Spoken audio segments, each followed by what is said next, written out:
That was jazz music. But this is the 2018 refreshed Honda Jazz.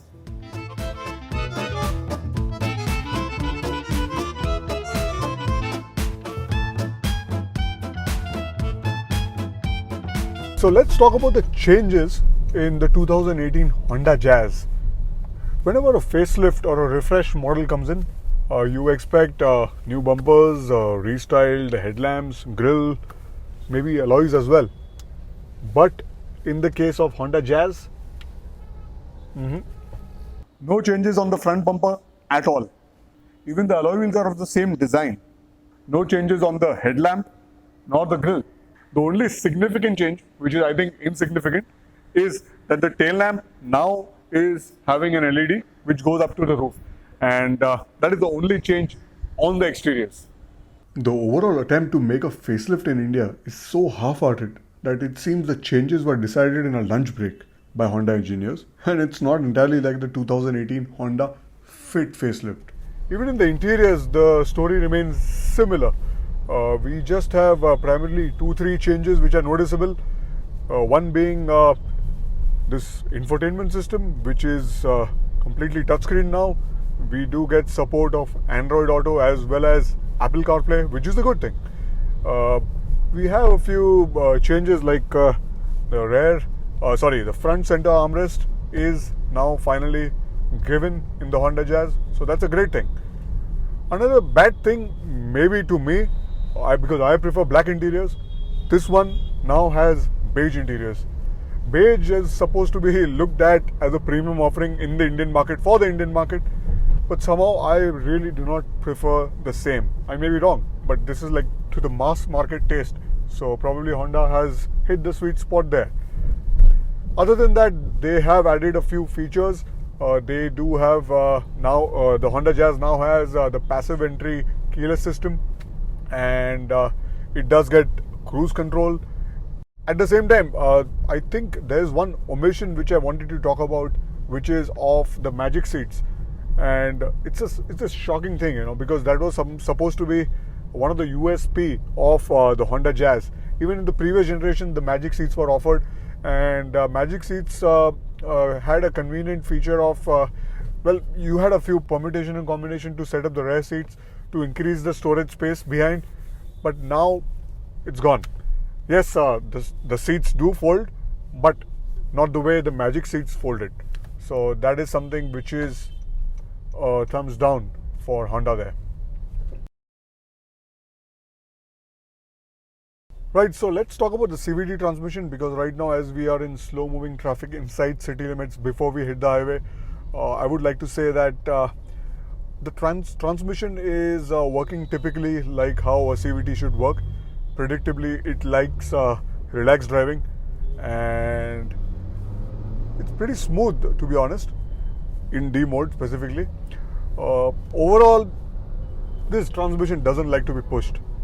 Neither you would want to push this transmission because you won't like it either. So overall, it's still suiting the characteristic of the engine, which we will talk about in a bit. Again, the paddle shifters do mostly do their best job while downshifting. Probably if you want to do engine braking, that is a good time to use the paddle shifters. So right now I'm in second gear, 5000 RPM, shift up. Pretty good, pretty good. Let us just try a downshift. Smooth. It does not really announce that it has downshifted. Smooth. 4th, 5th, 6th, 7th. Okay, we need to brake. Back to D mode. Right, so now we are on the highway, and it's a good time to talk about the engine.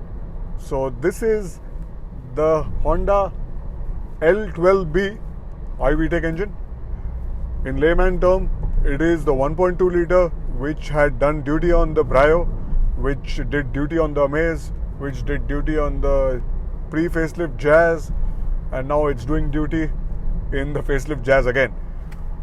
Hoping to have the 1.5 litre here, but we need to talk about the 1.2 litre.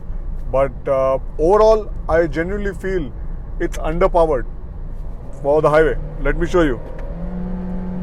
It's struggling. I haven't gone to the red line yet, but around 5000 RPM, 5500 RPM, still struggling. So overall, this is not a good motor for the top or the mid range. This is a good motor low down, in the low RPMs, in the city limits, and in stop-go traffic, right? So I say this because this 1.2 litre Honda engine is an SOHC, which means single overhead camshaft. So the characteristic of SOHC engines is that the low end and the initial pickup is really good, which it is in the Honda Jazz, and which makes it a good city car. So the low RPMs are pretty responsive in this engine, and a decent amount of pull in the city limits. But out on the highway, I don't think so. I don't think so at all. Not even the VTEC can save this engine at the mid or the high range. Overall, this Honda Jazz feels like a big car with a small engine. But there is one single trump card of the Honda Jazz, of this engine, which will make you feel and forget all the shortcomings, and that is the refinement. The refinement of this engine is properly spot on. This feels like a typical Honda petrol engine. Even at idle, very few people will be able to identify whether the car is running or not. It's that good. Okay, so the next up is handling. The Jazz overall is not really a very sporty car, but it's always handy to have a good handling car. The overall handling competency of the Jazz out on the highway at high speeds is really stable, and you always feel a sense of security in the Honda Jazz, and that really doesn't say the entire story, to be honest, because it does feel under-tired. I say this because it's running a 15-inch wheel setup, and the tires are just 175s. I think 175 65 R15, if I'm not wrong. So yeah, it needs 195s, and 195 60 R15 would be an ideal upgrade for the prospective buyers, and I would really recommend doing so, because that will truly gain the additional handling ability. It will become and look much better as well. Coming to the ride quality, I believe the ride quality of the Honda Jazz remains a strong point again for the Jazz, and the suspension feels properly damped for the Indian road conditions. The tires are doing a good job. I see Goodyears onto this car. Usually I think Honda provide Michelin, but the Goodyears also seem decently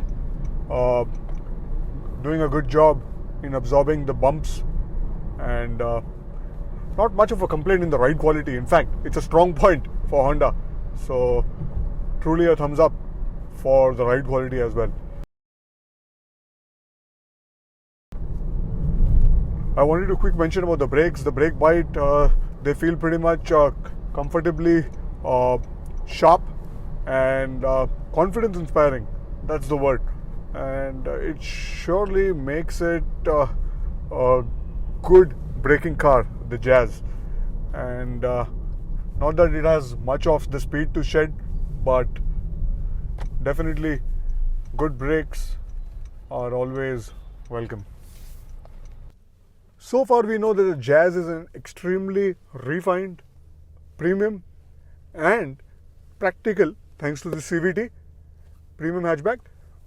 But to become a premium family hatchback, it needs to trump the spaciousness game as well.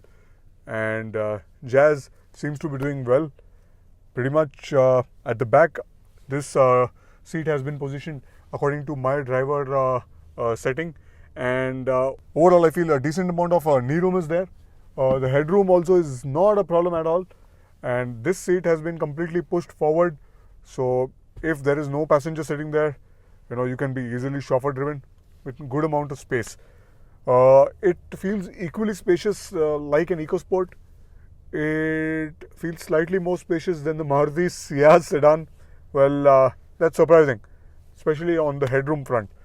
So overall, I believe Jazz as a premium family hatchback, it's again a thumbs up. Before we jump to the conclusion, let's not forget that the Honda Jazz is an expensive hatchback, and at this price point, it does open up options of various other entry-level sedans as well. So to conclude things, I'm not really entirely convinced with the Honda's approach towards refreshing the Jazz.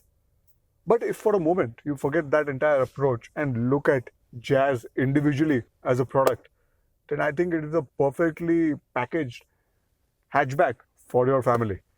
And as we started off the video with some jazz music, that was intentional, because the jazz music as well as the Honda Jazz, they share a good amount of similarities. And while going through the internet and researching the benefits of jazz music, 3 benefits which were particularly matching with the Honda Jazz, starting off with listening to jazz music will reduce your blood pressure and normalize the heartbeats. Well, similarly, driving the Honda, especially the 1.2, will never let your heartbeats go racing and will definitely keep your blood pressure in check with the occupants as well. So it is definitely a benefit. Jazz music induces relaxation. Well, surely the Honda Jazz with Japanese engineering, great amount of refinement from this engine, and a good amount of ride comfort will definitely induce relaxation. And lastly, jazz music reduces stress levels. Well, if you happen to buy the CVT variant of the Honda Jazz, and it is definitely a sure thing that it will reduce the stress levels in traffic and inside city. And on that note, thanks for watching, and I'll leave you with some jazz music again.